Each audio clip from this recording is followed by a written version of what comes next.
I read a lot of books that I loved this year, but these were the books that really just left their mark on me and that I really felt like stuck with me over time. And so I can't wait to share them with you guys. There are a few rules I set forward for myself when making this list. The first rule being that I can only pick one book from each series. So I'm going to be picking the book that I liked the best of the series and go from there. We're gonna go count down from 10 all the way to 1. Coming in at number 10 on the list is There Will Come a Darkness by Katie Rose Poole. I actually received an ARC of this one at BookCon and I'm so happy that I picked it up because it's really, really good. And I'm going to read a little quote from the summary. The deceiver ensnares the world with lies. To death's pale hand the wicked fall. That which sleeps in dust shall rise, and in their wake will come a darkness. For generations, the 7 prophets used their visions to end wars and unite nations. However, one day, 100 years ago, they all disappeared, leaving one final prophecy behind. This prophecy foretold the age of darkness and the birth of one final prophet that could bring the salvation of the world or its destruction. With chaos on the horizon, 5 lives are set on a collision course: a prince exiled from his kingdom, a ruthless killer known as the Pale Hand, a once faithful leader torn between his duty and his heart, a reckless gambler with the power to find anyone or anything, and a dying girl on the verge of giving up. One of them or all of them could break the world. What will come of the world when these 5 lives become entwined? I really loved the different powers that you could have in this book. They are called graces. And you can see they're here in the book, and you can have Grace of Heart, which enhances strength, agility, and speed. Grace of Blood, which gives and takes energy to heal or harm. Grace of Mind, which creates object imbued with unique properties. And the Grace of Sight, which senses and locates living beings. This story has a lot of different perspectives, but it kept the book for me really interesting, and even though there were a lot of different perspectives, it wasn't too confusing. It really kept the story moving as we see how all of these 5 lives come together. Each character had such a strong and unique voice, so I was really looking forward to seeing what was going to happen next in each of their lives. I always love the idea of a prophecy. I just think that they're so intriguing to try and pick up clues and piece it together, and we learn like the final prophecy at the end of part 1, and I really just like loved reading that over and trying to see if I could figure out what was going on. And I just love when prophecies are turned on their head. I just think it adds an element in the storytelling that can work really well when done right, and this prophecy was definitely done right. I just felt like this book from page 1 hit the ground running. Every page there was a new twist and turn. Like I could barely, it just like kept me on the edge of my seat the whole time because it was just so good and just so involved, and there was just so much going on. Like I truly loved all of these characters, and I am really, really just like so excited to see where this ends, because like things really just went crazy, crazier than they were before, which is just impossible at the end of this book. And I think that the sequel is going to be wild. In spot number 9, we have Wicked Fox by Kat Cho, and this was actually one of the last books that I read in December, so I didn't even get to do a wrap-up on it, but yes, it came in at spot number 9 because I just loved it so much. Gu Myung is a Gumiho, otherwise known as a 9-tailed fox that eats the soul of men to survive. However, she's a little different because she's only a half Gumiho. When she comes across a young boy, Ji-hoon, in the woods being attacked by a goblin, she takes a risk and saves his life. However, this leads to her losing her fox speed, which is her Gumiho soul that she needs to survive. When they next meet, they are drawn to each other, but Myung must find a way to restore her fox speed to her soul before the next full moon, or else she will die. And so she must choose between her immortal life or Ji-hoon's immortal life. This book was just so cute, and I've heard that it's kind of like a fantasy K-drama, which I haven't watched any K-dramas, but like I think I want to after reading this because I'm just so intrigued. The pacing was great. Like there was never a dull moment. There was always some other twist and turn that was like shocking, and it was just a lot of fun. I really enjoyed it. I really enjoyed learning about different aspects of Korean culture, and we do get like a glossary in the back, so I feel like I learned like a lot of cool terms and learned more about mythology that I wasn't familiar with at all before reading this. I think it's really great that reading can expose you to different cultures and stuff like that. I thought the romance between Myung and Ji-hoon was just like so freaking cute. Like it was adorable. I loved all their interactions. It was just so sweet, and Ji-hoon is like the softest boy, and I love Some good soft boys in literature. This book also really explores a lot of family dynamics in terms of just like feeling like you've been abandoned by your family or isolated by your family. A lot of good like mother-child dynamics it talks about. It's not just about Mi-young and Ji-hoon's relationship, even though that is a big part of it. It really, I think, this book focuses on family dynamics and a lot of different family dynamics, and I think that's what made it really enjoyable for me, is we kind of see these two characters work through their issues with their families and how it affects them as a person, and it's just really, really well done and really heart-wrenching. Like, I felt like I was tearing up every few pages or so just because of like how touching and emotional this book was. Like, it was just really good. We have The Daughter of the Pirate King duology by Tricia Levenseller, which is Daughter of the Pirate King and Daughter of the Siren Queen. But for this one, we'll just go with Daughter of the Pirate King. 17-year-old pirate captain Alosa allows herself to purposely be captured by an enemy pirate ship in order to retrieve an ancient hidden map that leads to untold treasures. She is a ruthless pirate, and there is only one thing standing in her way: first mate Raiden. The two dance around each other as Alosa tries all of her tricks to try and retrieve the map, but Raiden won't let her get away that easily. I absolutely adore all of Tricia Levenseller's work. She is now an autobi author for me. I am just like, I love everything that she puts out, and I think I honestly would maybe want to reread this in summer because I read this for the first time on audio, and I think it'd be cool to reread it physically and annotate it. But yes, it's just like a swashbuckling adventure, and like Alosa is such a strong lead character. She's so badass. She is not afraid to go after what she wants, and the dynamic between her and Raiden is just great. Like, they just have such great witty banter, and I think that they play off of one another really well, and I just absolutely adore this duology. We have Monstrous by Majorly Liu and Sana Takeda, which is like a gothic fantasy steampunk graphic novel slash comic. So normally graphic novels and comics do not make my top 10 list, but I just love this one so much. It had to be on here. Like, the illustration style is just absolutely gorgeous, and if you're someone that loves reading fantasy, it's really cool to see it played out in like this visual format. As you can see here, it's really cool. It's set in an alternative world of Art Deco beauty and steampunk horror. Maika Half-Wolf is on a mission to find out what happened to her mother, which leads her to infiltrate the lair of the witches. The witches are on the side of the humans in a war between humans and Arcanics. Arcanics are those that have animalistic features and are descended from the gods. Maika is hiding a secret of her own, however, wherein she has a piece of a monster's soul within her that is slowly taking over her body. There is just like so much more to the story, and like as you go through each volume, you get to learn more about the world and the characters, and it's just so, you just really see Maika's struggle to come to terms with her past and what is happening to her, and just like the way that the monster takes over her. Really, really fascinating, really cool to see in a visual format, and I just like have fallen head over heels in love with these comics. Coming in at number 6 is Kingsbane by Claire Legrand.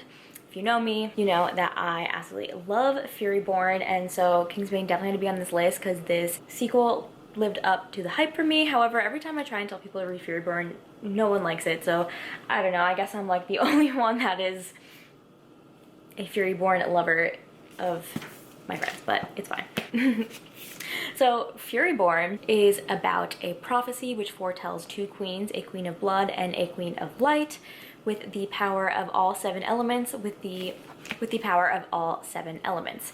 The Queen of Blood will bring about ruin and destruction, whereas the Queen of Light can save the world. When assassins ambush Riel Darden's best friend, also the Crown Prince, she reveals that she has the ability to perform all 7 kinds of magic, and so she must undergo trials to prove that she is the Light Queen and not the Blood Queen. If she fails, she will be executed. 1,000 years later, the legend of Queen Riel is just a legend. Eliana Farracora is a servant in the Undying Empire, and as a bounty hunter, she thinks that she is safe from the dangers of the Empire. However, when her mother is captured, she must team up with a rebel captain to get her back. As Riel and Eliana span in a cosmic war that span millennia, their stories interact in shocking ways. Loved Furyborn, and then Kingsbane blew me away even more. Like, just the way that these two stories interact and connect, it connected in ways that I did not think possible, that I did not see coming, and it just kept me on the edge of my seat.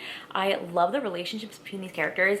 The thing especially that I love about this is Eliana and Riel are both very, very flawed, and you can see that these characters do not make the right decisions like a majority of the time, and it just leads to such an interesting story because they're a powerful woman, and yet they are like angry and they do things out of spite, and it's just like, it's almost like you can kind of see them moving in anti-parallel paths where one is moving more towards villainy and the other is moving more towards being heroic, and just like the choices that they make and the things that they do to the people around them, all of these interactions are just like very well played out, and it's a book where I have a lot of theories on what I think is going to happen. And so I just truly like adore this series, and like there was a plot twist in here that like completely took me by surprise. Like, it was so shocking that I cried while reading, and I don't cry while reading a lot, but like this one just like left me sitting there in shock, and I'm like, what just happened? Like, it was so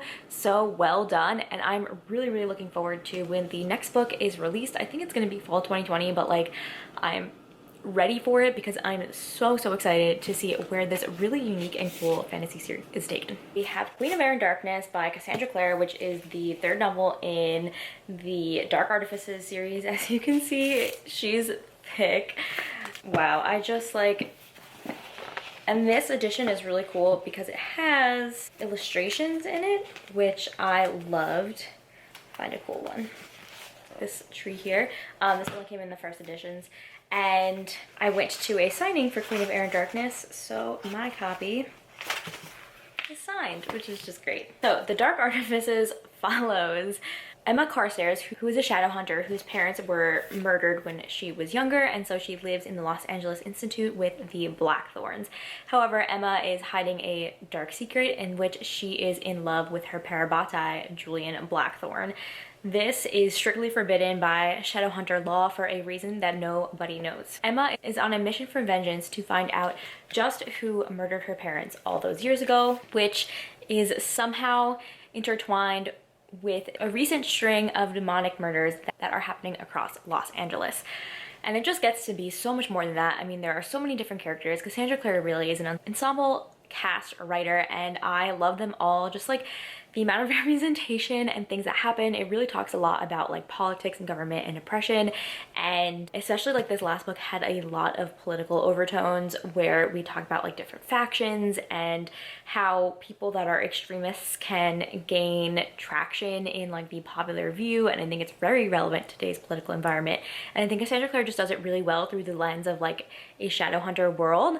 I really like it when authors kind of use fantasy worlds to explore problems that we are facing in the real world. And I, again, just always love the relationships between these characters, the characters themselves. Like, I just loved so much about this series. I could go on and on and on, but I'm trying to keep this pretty brief. However, I will say, like, if I've not read Cassandra Clare, she only gets better with time. Like, seeing her growth from City of Bones to now is just absolutely stunning, and I would really give the World of Shadowhunters a try if you have not, because it is well worth all of the books that you have to read in the series. It's a good time. Coming in at spot number 4, we have Dark Dawn by Jay Kristoff, which I actually read the whole series this year, which consists of Nevernight, God's Grave, and of course Dark Dawn. Nevernight follows the story of Mia Corvair, whose parents were brutally murdered by the current emperor when she was a child. On a mission for revenge, she seeks the Red Church, where she can train to become the deadliest assassin. So what I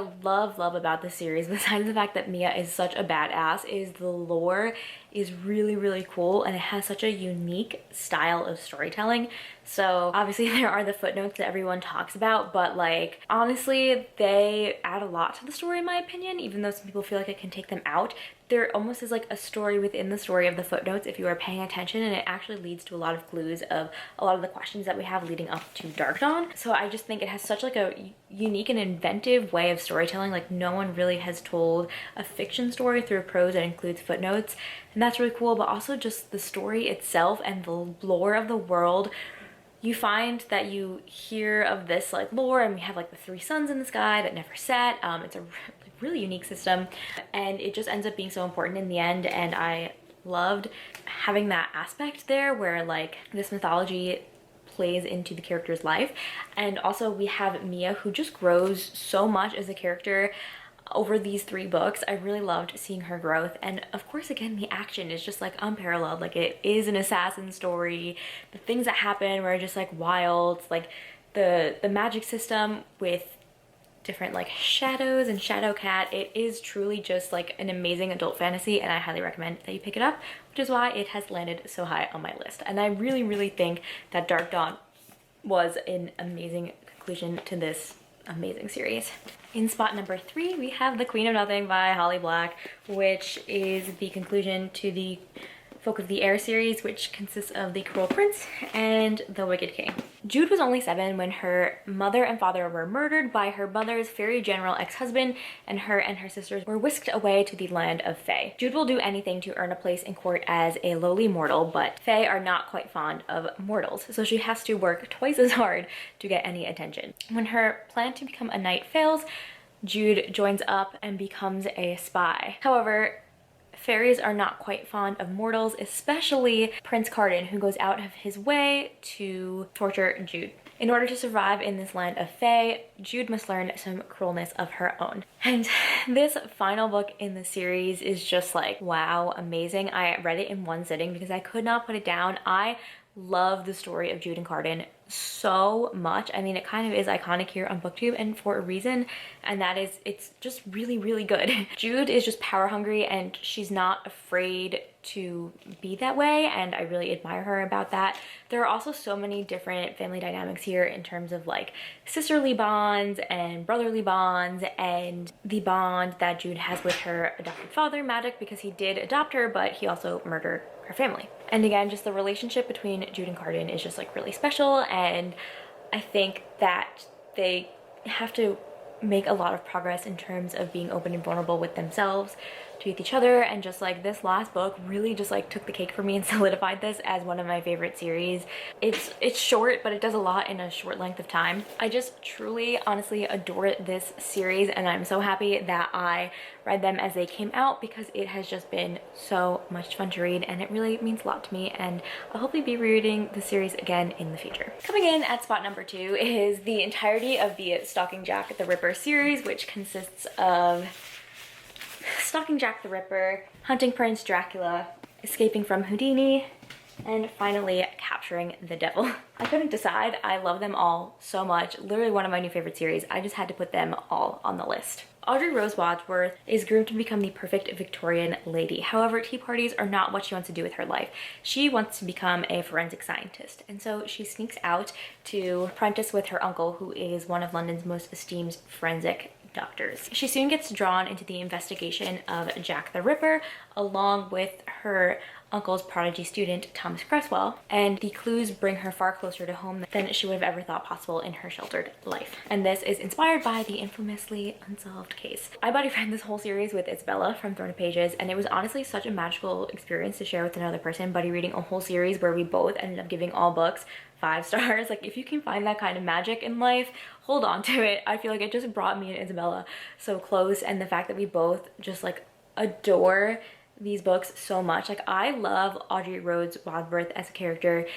It really means a lot to me to like see a woman trying to go and succeed in her dreams, especially in a time period where like it is completely frowned upon to do anything remotely close to this, especially like forensic medicine, like you're working with dead bodies, and just not the fact that you're a woman pursuing science, but pursuing science in a field where like you're working with dead bodies is just like that much more. I really love the dynamic between Audrey Rose and Thomas Cresswell. Like, it is one of the healthiest relationships I've ever seen portrayed on page. Like, he's always doing what he can to like support her and let her own intelligence shine. They really just like work well together in a team, and like the banter they have between each other. Like, I just love them. I love them so much as a couple. Maybe one of my favorite literary ships. Like, they're just perfect. I love them so much. And there are just like, these books surprised me by like how feminist they were. There are so many amazing feminist quotes in here, and they're sprinkled in not in a way that like feels forced, but because those are Audrey Rose's beliefs, like it just works so well. I mean, like, I can go on forever about like how much I adore this series, but like truly it made my 2019 reading these books, and especially reading them with Isabella. Like, it was just an amazing experience, and that is why it was on the list at number 2, because I just love it so much. So I don't think anyone will be surprised to know that my top book of 2019 was Sorcery of Thorns by Margaret Rogerson. I love this book so much. I read it twice this year. Truly, like, one of my new all-time favorite books. Elizabeth has been raised in one of the great libraries of Austinmere as a foundling. She longs to become a warden, which are those from the library that are tasked with protecting the outside world from magical grimoires, sentient spell books that can be malevolent. And if provoked, they can transform into gruesome monsters. When an act of sabotage releases one of the most dangerous grimoires out into the world, Elizabeth is framed for the crime and sent to face justice in the capital. With no one else to turn to, she must turn to her sworn enemy, Nathaniel Thorne, a sorcerer, when Elizabeth has been raised her whole life to believe that sorcerers are evil. Elizabeth and Nathaniel, along with Nathaniel's demonic servant, Silas, find themselves entangled in a centuries-old conspiracy to bring the great libraries down in flames. I just love these characters so much. We have Elizabeth, Agent of Chaos, Scrivener, which, like, if you know me, I'm an agent of chaos, so I really relate to her in that aspect. And then Nathaniel is just like so sarcastic and witty, but he's fighting a lot of emotional pain. And then of course we have Silas, the demonic servant, who is just great. Like, he's one of my favorite characters as well. I mean, I love all the characters, but I adored them all, and I love seeing their dynamic and relationship as it balloons. I was honestly just spellbound and captivated the entire time reading this book. Margaret Rogerson has really beautiful lyric prose, and I think one of the reasons that this book just stuck so much with me is because it is a book about a love of reading and like what it means to really love books. The setting of a magical library is just like absolutely perfect, and these spell books that are sentient and like have feelings, like it's just great. And I don't know, there's just, I wish I could talk better about my favorite books, but I'm just in like an emotional puddle because I just like really absolutely adored this book. This is like the perfect book for me, and like I just loved it a lot. It meant a lot to me. I really just feel like I read a lot of really cool books this year, and I'm so happy to have enjoyed my experience reading all of these and these top books that really just meant a lot to me. And in the meantime, have fun reading some books. I'll catch you guys in the next one.